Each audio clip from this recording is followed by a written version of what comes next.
Shalom Akim, Shalom Akwathiam. Call halal Yahweh, Bahashem, Yahweh Shai, Bahashem, Rakak Kradash, and double honors to the apostles and the elders of Great Millstone. In the caption it reads, Jake shares dream of civil war. You see, in this Jake's dream here, he's going to go into great detail of the things he saw. But what inspired this particular lesson here is what he saw toward the latter part of his dream. And just as a spoiler alert, he goes into great detail when he talks about the division that he saw among people and their race and various nationalities too as well. And this is all prophesied to occur on the earth, okay? And specifically, he talks about how it took place in America, aka Babylon the Great. Now I'm going to play his vision here. But first I want to bring out a myriad of scriptures and a great movie to watch.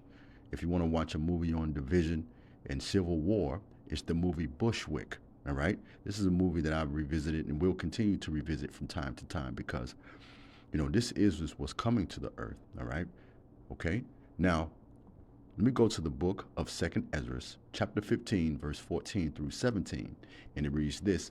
And we have to consider, when we read through the scriptures, none of the words of Yahweh, Bahashem, Yahweh Shai will return unto him void. 2nd Ezra chapter 15. I'll start at verse 14 and read on down. And it reads, Woe to the world and them that dwell therein, for the sword, and what's the modern day sword? The gun, and their destruction draweth nigh.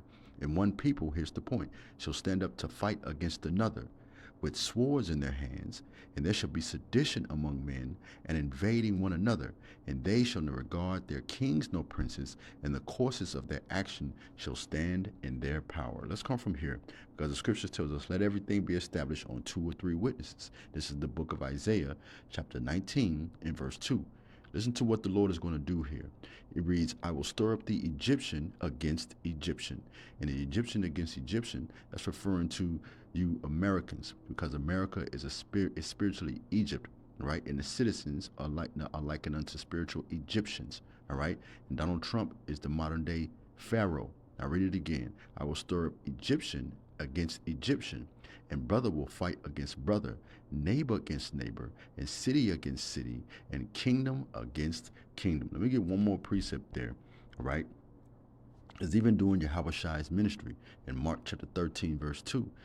Listen to what the Lord tells us is what's going to happen in these last days. He talked about division. He talked about betrayal. He talked about internal conflicts. Mark chapter 13, verse 12. Now, the brother shall betray brother to death, and the father the son, and children shall rise up against their parents, and shall cause them to be put to death. Let me come from here, all right? And I'm going to play this Jake's dream, and none of it is skip worthy, all right? I'm going to play all of it. Listen closely, and of course you too. I'm utilizing this short under the Fair Use Act again, fair use. Let's get right into it.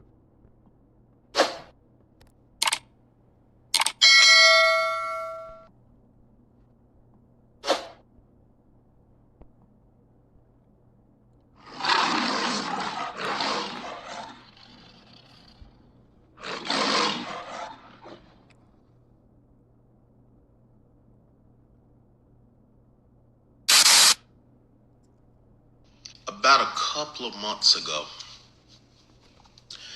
I had a dream about America, and forewarning, it was pretty graphic. It was pretty gory. So if this is not your type of conversation, you can go ahead and log off. In this dream, I was standing inside of this massive warehouse, and it was so big, y'all. It felt endless, and inside there was a whole community under one roof in this warehouse. And it's as I was viewing, I was in the dream and I was viewing it in like third person view. And as I'm beginning to analyze the situation I'm in, I see in one section there were people graduating from school. They were in caps and gowns. They were receiving diplomas. Then I turned and looked at another section, and there was a full-on church service going on. There was shouting, praising. giving God the glory. Then I looked in another section and there were kids that were playing. Families were just living life. It felt like hope. It felt like community in this massive warehouse. Then, suddenly, outside, I heard chaos rising. Trucks pulled up, big old trucks. In my dream, the best way I could see it, they were like F-150s, big old trucks, big trucks. And the moment everyone in the warehouse heard them outside pull up, it's like everyone knew what time it was. So I began to watch everyone in the warehouse stop doing what they were doing. The people who were graduating, receiving diplomas, stopped midway. The people who were in the church service stopped midway. The kids who were playing stopped midway. Everyone in the warehouse stopped whatever they were in the midst of doing, and they began to grab guns and weapons. It's like they were like preparing for war. And we got outside, and when those trucks stopped, people got out. And this is where the dream was a bit strange to me. When these people got out of the trucks, most of them were white people. But here's the strange part. It wasn't just, a black versus white thing, because most of the people in the warehouse were black. So in my head, I'm thinking this is going to be a race war, black against white. But no, the strange thing is some of them, once we got outside and got in the field outside of the warehouse, some of them switched sides. Like some of the people that were in the warehouse switched sides and started fighting alongside the people who came in the trucks. And vice versa, some of the people who came in the trucks switched sides and started fighting along with the people who came out of the warehouse. And what broke me in this dream was I was seeing women and children getting killed. It was black against black. It was white against white. It was black against white. And it was white against black. It was basically community against community. And in the midst of all this blood being shed, these babies getting offed, these women getting offed, these men getting offed, communities of people, human beings.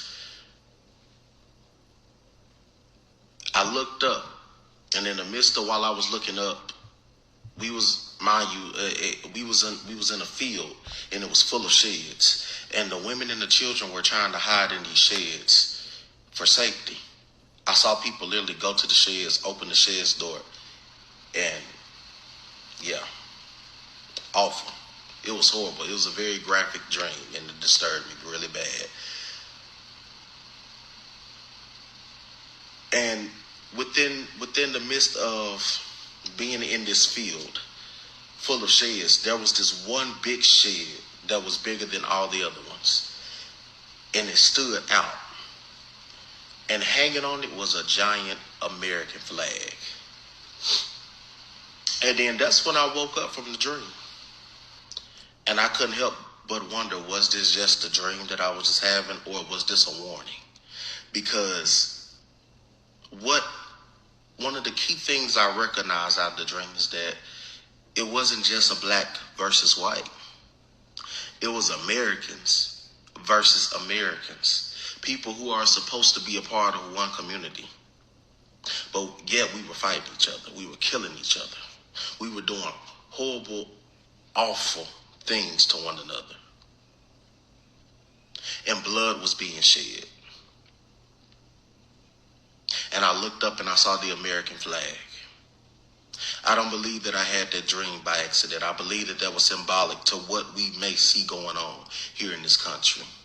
There's a lot of division, whether it's racial, whether it's political. there's division.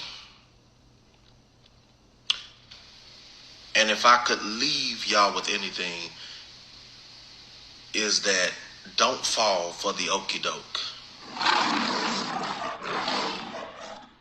And what does he mean by not to fall for the okie doke?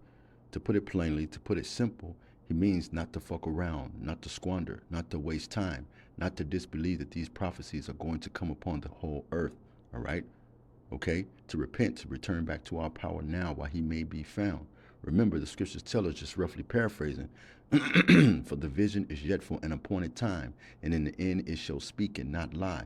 Let me come from here, and let me go to the book of Job, chapter 33, verse 14, and it reads, For the Most High speak once, yea, twice, yet man perceiveth it not. Pardon me. And how's the Lord speaking in these last days? Well, he's speaking through and by way of his holy prophets, his men. All right. This is how we get and keep the blood off of our hands. Okay, by telling you what's coming, what's going to happen here in America, aka Babylon the Great. Let's come from here. Okay, let's go to the book of Micah, chapter 7, verse 5 through 6, and it reads, Do not trust a friend, and put no confidence in a companion. Guard the doors of thy mouth from her who lies in your bosom. Here's the point in verse 6. For son dishonoreth father, and daughter rises against her mother, and daughter-in-law against her mother-in-law. Here's the point. And a man's enemy shall be men of his own household. And if you were listening to that young Jake's vision, he saw men going up against each other. You don't think these men grew up around each other? You don't think these men were part of one family at one point in time? Okay? And these things are going to occur and increase in these last days. This is the book of Isaiah, chapter 3, verse 5, and it reads, And the people shall be oppressed, every one by another, and every one by his neighbor. The child shall behave himself proudly against the ancient, and the base against the honorable. The young Jake said, the young man here, he said he saw people being put to death, people being deleted, people turning on one another. Okay, let me come from here. Let's go to the book of Matthew, chapter 24, verse 10. And it reads, And then shall many be offended, and shall betray one another, and shall hate one another. And that's what we have to anticipate. Anticipate being betrayed, anticipate being hated, okay? Being people turning their backs on us, all right? And potentially attempting to put us to death. This is the book of 2nd Ezra, chapter 13, verse 31. And it reads on, and it tells us, And one shall undertake to fight against another, one city against another, one place against another. Here's the point. And one people against another, and one realm against another. And what does that look like today? It looks like civil war. It looks like division. It looks like internal conflict. All right? Let me come from here. Let's go to the book of 2nd Ezra. As a matter of fact, there's a few precepts I wanted at the top. And it reads this. Woe be unto thee, Babylon and Asia. Woe be unto thee, Egypt and Syria. And why does the scriptures explain it that way? Because America is likened unto a huge melting pot, all right? All the races or nationalities, they're here, all right, together. But continuing on, because this is what's coming to this place, war. It reads, Gird up yourselves with cloths of sack and hair, and bewail your children and be sorry. If you were listening to that Jake's dream, if you were paying attention to it, he said not only men, women, but he said also children were being deleted, all right? And that's what's coming to this place, okay? War, civil war, betrayal, division, internal conflicts, great tumult, so on and so forth. I read it again. Gird up yourself with clothes of sack and hair, and bewail your children, and be sorrowful, for your destruction is at hand. A sword is sent upon you, and who may turn it back? And that sword is synonymous with destruction, because that is what's coming to this place. All right? Let me scroll down to around about verse 37, and I'll read on down. But the entire chapter of 2nd Ezra, the 16th chapter, it's a beautiful read.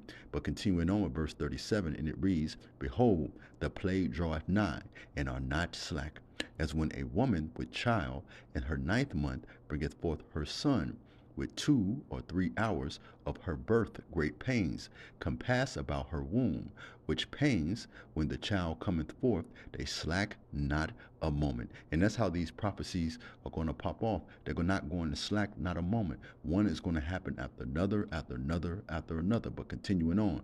Even so shall not the plagues be slack to come upon the earth, and the world shall mourn, and sorrow shall come upon it on every side. And that's what that young Jake saw there in that dream. He saw sorrows on every side. Verse 40.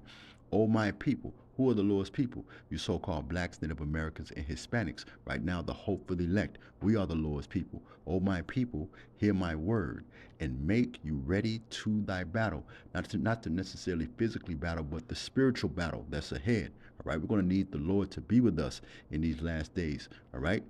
And if he is with us, we will persevere and endure and be saved for the day of redemption. Right? O my people, hear my word, make you ready to thy battle. And in those evils, because remember in the book of Ezekiel chapter 7, verse 5, it told us clearly, evils and only evils is coming to this place. I read it again. And in those evils be even as pilgrims upon the earth. You know, because we're going to have to move around in that day. All right, the hope of the elect are not going to be in some damn warehouse with thousands upon thousands of other people. We're going to have to move around. And if the Lord is with us, we will endure and persevere unto the end. And I hope through the spirit and the power of Yahweh, Bahashim, Yahweh Shai, that this lesson has been edifying. Shalom.